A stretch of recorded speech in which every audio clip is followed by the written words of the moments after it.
खरं तर आपण अनेकदा मुंबई पोलिसांना किंवा पोलिसांना इन जनरल क्रिटिसाइज करतो, नावं ठेवतो, टीका करतो त्यांच्यावरती की ते कामं करत नाहीत, हे नाही ते नाही. पण आज खरं तर कुठेतरी पोलिसांचं कौतुक केलं पाहिजे. आणि त्याचं कारण म्हणजे गेले 6 महिने पोलिसांनी एका केसवरती केलेलं काम. ही कहाणी आहे एका लहान 4 ते 5 वर्षीय मुलीची. खरं तर झालं असं की मेच्या महिन्यात सोलापूरवरून एक कुटुंब मुंबईत उपचार घेण्यासाठी आलं होतं. त्या मुलीचे वडील, त्यांना काही आजार झाला होता, त्याच्यामुळे ते मुंबईत एका XYZ रुग्णालयामध्ये उपचारासाठी आले होते. आणि कुठेतरी आराम मिळावा यासाठी परतीचा प्रवास करताना ते मुंबईच्या CSMT रेल्वे स्थानकावरती थोडासा आराम करत बसले होते. तो आराम करताना त्यांना झोप लागली. तर झोपेतून जेव्हा त्या मुलीची आई आणि वडील उठले तेव्हा त्यांना त्यांची मुलगी, 4 वर्षांची मुलगी तिथे दिसली नाही. त्यामुळे अर्थात ते घाबरले आणि जवळच्या पोलीस स्टेशनमध्ये गेले. त्यांची तक्रार नोंदवली गेली आणि पुढे सुरू झाला तपास. 1 दिवस झाला, 2 दिवस झाला, 3 दिवस झाले, पण मुलीचा पत्ता काही लागेल. आता झालं असं की शोधायचं तर शोधायचं कसं, पण मुंबई पोलिसांची टीम ही सक्षम होती, ती सज्ज होती. त्यांनी शोध मोहीम सुरू ठेवली. पोस्टर्स छापले गेले, ते पोस्टर्स सगळीकडे लावण्यात आले. इतकंच नाही तर अनेक पत्रकारांना त्यांनी सांगितलं की कुठेही तुम्हाला ही मुलगी जर ट्रेस झाली, दिसली तर सांगा. जे त्यांचे सोर्सेस असतील त्या सर्व सोर्सेसला पोलिसांनी सांगितलं की ही मुलगी जिथे कुठे सापडेल तिथून आम्हाला शोधून आणायची, त्याच्यामुळे आमची मदत करा. इतकंच नाही तर असंही म्हणतात की मुंबई पोलिसांच्या प्रत्येक अधिकाऱ्याने, म्हणजे जे अधिकारी या केसवरती तपास करत होते, म्हणजे पुढे 1 महिना गेला, 2 महिने गेले, एक कालावधी झाल्यानंतर अर्थात ज्या होप्स आपण ज्यांना म्हणतो त्या संपून जातात की आता या केसमध्ये काही होऊ शकत नाही असं वाटतं. पण मुंबई पोलिसांच्या होप्स, मुंबई पोलिसांची आशा संपली नव्हती, त्यांची जिद्दही कायम होती. म्हणून असं म्हणतात की प्रत्येक पोलीस ऑफिसर त्या केसवरती काम करणारा हा त्या मुलीचा फोटो आपल्या खिशात ठेवून फिरत होते. जिथे कुठे मिळेल शोध मोहीम सुरू करायची, हेच त्यांचं ध्येय होतं. आणि असं असताना हा झाला मुंबईचा भाग. दुसरीकडे वाराणसीत एक लहान मुलगी सापडली. तिला जवळच्या एका शेल्टर होम म्हणजे ऑर्फनेज ज्याला आपण म्हणतो किंवा जिथे मुलांना ठेवलं जातं, त्या शेल्टर होममध्ये एका मुलीला आणण्यात आलं. ती 4 वर्षांची मुलगी होती. तिचं नाव सुद्धा धड आठवत नव्हतं. तेव्हा त्या शेल्टर होमने त्या मुलीला काशी असं नाव दिलं. काशी का दिलं तर अर्थात ते वाराणसी होतं, ते वाराणसीचं शेल्टर होम होतं आणि काशी म्हणून त्या मुलीला नाव देण्यात आलं. पण मुंबई पोलिसांचा शोध थांबला नव्हता. वाराणसीत सुद्धा पोस्टर लागले होते, म्हणजे अर्थात देशभरात पोस्टर्स लावण्यात आले होते, कारण की रेल्वे स्टेशनवरून ती मुलगी गायब झाली होती. त्यामुळे ती कुठेही जाऊ शकत होती. CSMT रेल्वे स्थानकावरून देशभरात रेल्वे जातात, त्याच्यामुळे प्रत्येक राज्यात, त्या प्रत्येक शहरात त्या मुलीचे पोस्टर्स लावण्यात आले होते.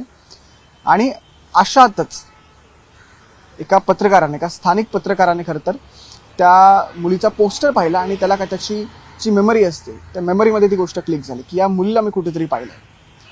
त्या पत्रकाराने त्या मुलीचा शोध घेतला, त्या शेल्टर होमपर्यंत तो पोहोचला आणि ती मुलगी त्याला सापडली. अर्थात त्याने पुढचा कॉल केला तो मुंबई पोलिसांना.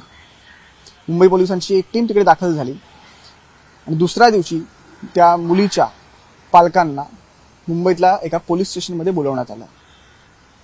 समोर पोलीस बसले होते. त्यांनी लॅपटॉप ओपन केला आणि व्हिडिओ कॉल सुरू झाला. तो व्हिडिओ कॉल सुरू होताच समोर एक पुरुष होता आणि त्याच्या शेजारी एक मुलगी होती.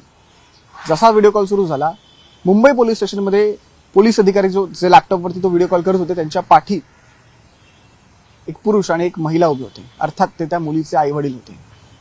तो व्हिडिओ कॉल सुरू होताच आपल्या मुलीला बघता तिचे बाबा जोर जोरात ओरडायला लागले की हीच आमची आरोही, हीच आमची आरोही. दुसरीकडे त्या मुलीची आई शॉक लागून खाली पडली. दोघांनाही सुखद असा धक्का बसला. आता संपूर्ण कालावधी जो होता हा 6 महिन्यांचा होता. मे महिन्यात ती मुलगी हरवली होती आणि नोव्हेंबरमध्ये ती मुलगी सापडली. खरं तर ही मुंबई पोलिसांची जिद्दच म्हणावी लागेल, कारण की अर्थात एका पॉईंट नंतर, एका वेळेनंतर केस ही नॉर्मल होऊन जाते, त्यात काही सापडत नाहीत, पुरावे सापडणं बंद होते आणि केस किल होऊन जाते. त्या केसमध्ये पुढे काहीच होत नाही. अर्थात थोडाफार जो आहे तो तपास सुरू असतो, पण या केसमध्ये मात्र उलट होतं. प्रत्येक पोलिसाने ही केस पर्सनली घेतली होती की आमच्याच घरातली एक मुलगी हरवलेली आहे आणि तिला शोधायचं प्रण या सर्व पोलिसांनी घेतलं होतं आणि अर्थात त्यांना ते यश आलं. शेवटी ती मुलगी वाराणसीत सापडली खरं तर या 6 महिन्यांमध्ये पोलिसांनी एकही ठिकाण असं सोडलं नाही. म्हणजे त्यांनी सीसीटीव्ही फुटेज अख्खेच्या अख्खे चाळून काढले होते, पण कोणताही सुगावा लागत नव्हता. पण अशाच 6 महिन्यांनी ही केस सॉल्व्ह झाली. आणि ही जी घटना आहे, म्हणजे वाराणसीतून जो व्हिडिओ कॉल झाला, ही 12 किंवा 13 नोव्हेंबरची घटना आहे. आणि दुसऱ्या दिवशी म्हणजे 14 नोव्हेंबर रोजी त्या मुलीला म्हणजेच आरोहीला पुन्हा मुंबईत आणण्यात आलं आणि तिची भेट ही तिच्या पालकांसोबत 6 महिन्यांनी करून देण्यात आली. 14 नोव्हेंबर खूप महत्त्वाची तारीख आहे, कारण की 14 नोव्हेंबरला चिल्ड्रन्स डे साजरा केला जातो. जवाहरलाल नेहरू यांचा वाढदिवस असतो त्या दिवशी. त्याच्यामुळे त्यांना मुलं खूप आवडायची, म्हणून चिल्ड्रन्स डे साजरा केला जातो.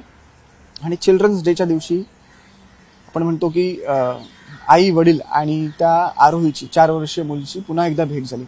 खरं तर इतक्या घटना आपल्या आजूबाजूला घडतात, इतक्या नेगेटिव्ह घटना घडतात, पण कुठेतरी त्या नेगेटिव्हिटीमध्ये ही एक खूप जास्त पॉझिटिव्ह गोष्ट घडलेली आपल्या इथे दिसून आली, की आपल्या घरातली एक व्यक्ती हरवलेली, एक लहान मुलगी हरवलेली आहे. त्या मुलीला हरवून 6 महिने झाले आहेत. कुठेतरी सगळं संपून गेलं असं वाटतं आपल्याला, कुठेतरी सगळं आपण हरपलेलं असं वाटतं आपल्याला. पण मुंबई पोलीस आपल्या पाठीशी ठाम उभे असतात. आपल्या घरातली केस आहे असं ते समजून त्या केसवरती काम करत असतात आणि त्यांना अखेर त्या केसमध्ये यश मिळतं. अर्थात किती नाही म्हटलं तरी हा नशिबाचा एक भाग झाला, पण नशीब जरी असलं तरी मेहनत ही खूप जास्त महत्त्वाची असते आणि ती मुंबई पोलिसांनी या केसमध्ये नक्कीच घेताना आपल्याला ते दिसले आणि त्याचं यश हे त्यांना मिळालं. अर्थात त्या मुलीला घरी आणून पोलिसांना काय मिळालं? काही नाही. त्यांनी त्यांची ड्युटी पार पाडली. पोलीस आपली ड्युटी पार पाडत असतात, पण कधी कधी ती ड्युटी पार पाडत असताना सुद्धा मुंबई पोलीस खूप जास्त पर्सनल होतात, खूप जास्त भावूक होतात. आणि या केसमध्ये आपण पाहिलं तर मुंबई पोलीस सुद्धा खूप जास्त भावूक झाले होते आणि त्या भावनेच्या भरात त्यांनी ही केस अगदी आपल्या मनावरती घेतली आणि ती केस मुंबई पोलिसांनी 6 महिने का होईना सतत पाठपुरावा केला आणि ते केस सॉल्व्ह केली. त्या गोष्टीला आता पुन्हा महत्त्व आलंय, कारण की आनंद महिंद्रा खूप मोठे इंडस्ट्रियलिस्ट, त्यांनी सुद्धा ट्विट करत या मुंबई पोलिसांचं कौतुक केलं. त्यांनी काय ट्विट केलं हे तुम्हाला मी वाचून दाखवतो. आनंद महिंद्रा असं म्हणतात की Mumbai police, you have just give us the gift of hope and happiness. For this alone you rank as one of the finest police forces in the world. म्हणजे तुम्ही आशा आणि होप्स ठेवणं हे आम्हाला, म्हणजे आम्ही कशा आशा ठेवाव्यात हे तुम्ही आम्हाला सांगितलं. आणि दुसरी गोष्ट म्हणजे मुंबई पोलीस, तुम्ही या जगातली फायनेस्ट म्हणजे खूप जास्त उत्तम पोलीस फोर्स आहात असं आनंद महिंद्रा म्हटलं. अर्थात आनंद महिंद्रांनी केलेलं हे कौतुक मुंबई पोलिसांसाठी पण खूप महत्त्वाचं ठरलं आणि पोलिसांचंही या ट्विट नंतर, आनंद महिंद्रांच्या या ट्विट नंतर कुठेतरी मनोबल वाढेल. आणि याच्यानंतर सुद्धा अशा अनेक केसेस घडू नयेत, पण घडल्याच तर एक मात्र नक्की, मुंबई पोलीस, एक लक्षात ठेवा, मुंबई पोलीस आपल्या पाठीशी हे कायम असतील.